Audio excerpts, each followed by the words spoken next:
नमस्कार किसान भाइयों, आप सभी का हमारे YouTube channel Rahul social worker में स्वागत है।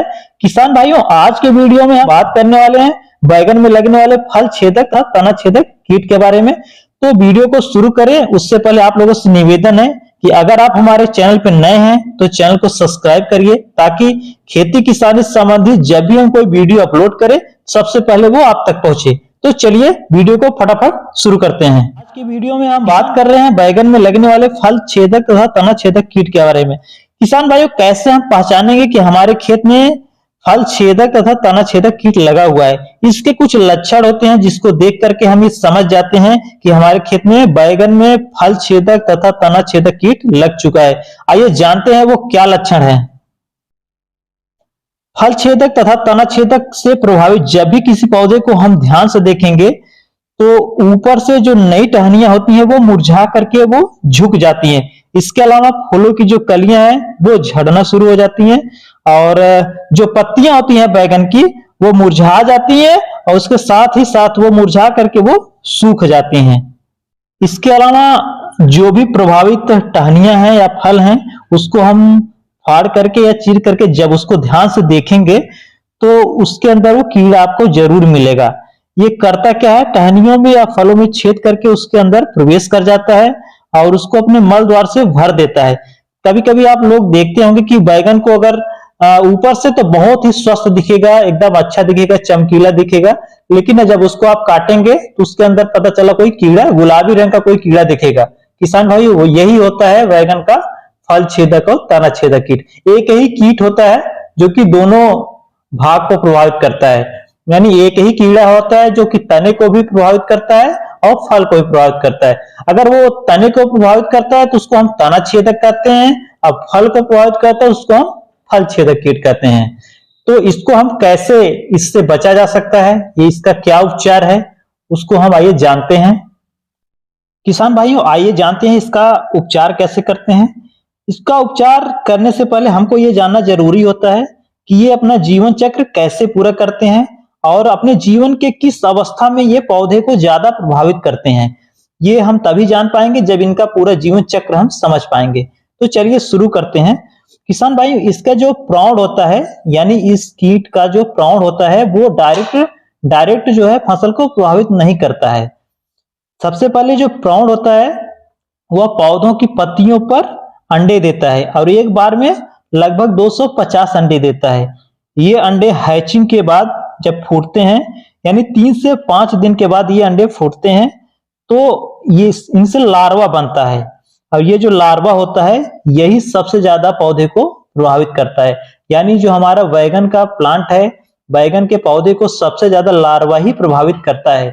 ये लार्वा जो है बैगन के तने में जाके उसको प्रभावित करता है या फिर फल में जाके प्रभावित करता है।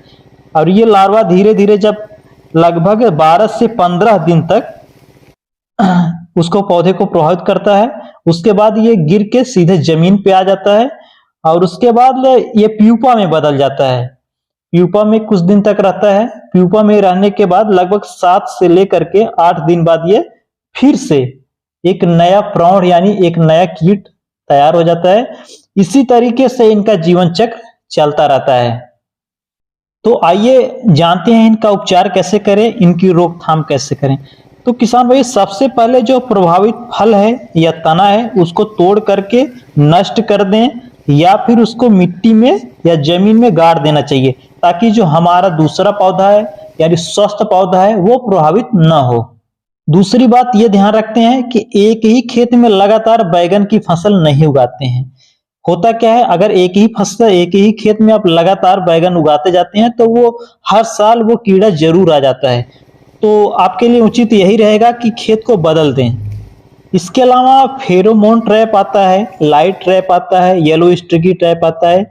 इनसे भी उस कीड़े को कंट्रोल किया जा सकता है। फेरोमोन ट्रैप कैसे लगाया जाता है इसके लिए हम एक अलग वीडियो बनाएंगे। ये सारी चीजें हैं जिससे हम जो है बैगन का जो कीड़ा है फल छेदक एवं तना छेदक को उसको रोक सकते हैं।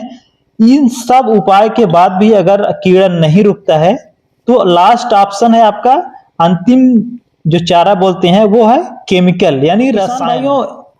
बैगन में जो फ्रूट बोरर होता है, सूट बोरर होता है, उसके लिए बहुत सारी दवाइयाँ उपलब्ध हैं हमारे मार्केट में, हमारे बाजार में बहुत सारी दवाइयाँ हैं, जिसमें से किसी का भी उपयोग करके आप इसका कंट्रोल कर सकते हैं। किसान भाइयों, बैगन में फ्रूट बोरर, सूट बोरर यानी फल छेदक तथा तना छेदक के लिए बहुत सारी दवाइयां हैं जो कि बाजार में उपलब्ध हैं, लेकिन इस समय दो दवा ऐसी है जो कि बहुत ही अच्छा काम कर रही है। तो पहला है स्पाइनोटोरम 11.7% एससी, जो कि बाजार में डेलीगेट नाम से उपलब्ध है। इसकी जो मात्रा है वो 20 ml प्रति 15 लीटर के हिसाब से इसका छिड़काव कर सकते हैं। और दूसरी जो दवा है वो खात्मा नाम से बाजार में उपलब्ध है, और ये पूरी तरीके से बायो पेस्टिसाइड है। और इसकी जो मतलब डोज की जो मात्रा है वो 20 ml प्रति 15 लीटर पानी में मिला करके छिड़काव करना चाहिए। किसान भाइयों, एक छिड़काव में अगर आप चाहेंगे तो इसकी मतलब फल छेदक तथा तना छेदक नहीं जाता है। इसके लिए कम से कम आपको 2 से 3 छिड़काव अवश्य करना चाहिए, तभी जो है पूरी तरीके से फल छेदक तथा तना छेदक बेंजोएट 5% एससी, जो कि सिंजेंटा कंपनी के प्रोक्लेम नाम से आता है, या इसके अलावा दूसरी कंपनी का, किसी भी कंपनी का आप प्रयोग कर सकते हैं। इसकी जो मात्रा है वो 7 से लेकर 10 ग्राम प्रति 15 लीटर पानी में मिला करके छिड़काव कर सकते हैं। इसके अलावा दूसरी दवा है थायोडिकार्ब 75% WP। इसकी जो मात्रा है वो 2 ग्राम प्रति लीटर के हिसाब से डाल सकते हैं, और ये ल्यूरिन नाम से आता है। तीसरी जो हमारी दवा है फ्लूबेंडियमाइड 20WDS। ये जो दवा है फेम नाम से भी मार्केट में उपलब्ध है। ये इसकी जो मात्रा है वह 11 से लेकर के 12 ग्राम प्रति टैंक के हिसाब से आप इसका प्रयोग कर सकते हैं।